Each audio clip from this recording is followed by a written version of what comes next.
Hello foodies, ఎలా ఉన్నారు అందరూ? I'm Kavitha, I'm also foodie. ఇవాళ పల్లి చట్నీ ఇంకొక స్టైల్లో చూస్తున్నాను. ముందుగా స్టవ్ మీద కడాయి పెట్టుకొని అందులోకి 3 స్పూన్స్ ఆయిల్ వేసుకొని, ఆయిల్ మరిగాక వేరుశనగ పప్పును ఇలా వేసుకొని, అదేనండి పల్లీలను ఇలా వేయించుకొని అవి కాస్త ఎర్రబడ్డాక 1 స్పూన్ మినప్పప్పును కూడా వేసి అవి కూడా వేయించుకోవాలి.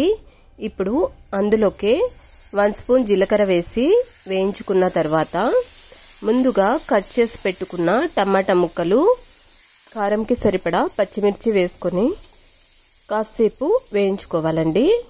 ఇలా ఇవి కూడా మంచిగా వేగినాక 4 వెల్లుల్లి రెబ్బలు వేసి స్టవ్ ఆఫ్ చేసుకుని చల్లారినాక ఒక మిక్సీ జార్ తీసుకొని అందులోకి చల్లారిన పల్లీలను వీటన్నింటినీ వేసుకొని తగినంత సాల్ట్ కూడా వేసి కొంచెం కొత్తిమీర వేసుకొని గ్రైండ్ చేసుకోవాలండి. నేనైతే సాల్ట్ వేస్తున్నాను. ఇప్పుడు సాల్ట్ వేసినాక కొత్తిమీరను కూడా వేసి ఒకసారి గ్రైండ్ చేస్తున్నాను బరకగా. ఇప్పుడు ఇందులోకే తగినంత వాటర్ వేసుకుందామండి. వాటర్ వేసుకొని ఇంకొకసారి గ్రైండ్ చేసుకుంటే సరిపోతుంది. టేస్టీగా పల్లి చట్నీ రెడీ అండి. చూసారా, పల్లి చట్నీ రెడీ అయిపోయింది.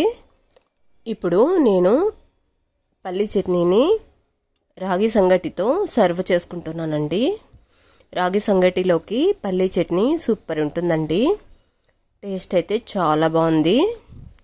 ఇలా రాగి సంగటి సర్వ్ చేసుకుంటున్నాను. ఇందులోకి చట్నీ కూడా వేసుకుంటున్నాను, పల్లి చట్నీ. ఇప్పుడు ఇందులోకి కాసింత నెయ్యి వేసుకున్నానండి. చూసారా, వేడి వేడి రాగి సంగటిలో ఇలా నెయ్యి వేస్తే ఇలా కరిగిపోయిందనమాట. దీనిని ఇప్పుడు సర్వ్ చేసుకుందాం, అంటే తినేద్దామండి. టేస్ట్ అయితే చాలా బాగుంది. మీరు కూడా ట్రై చేసి నచ్చితే మాత్రం లైక్ చేసి అలానే మీ ఫ్రెండ్స్ అండ్ ఫ్యామిలీకి షేర్ చేయండి.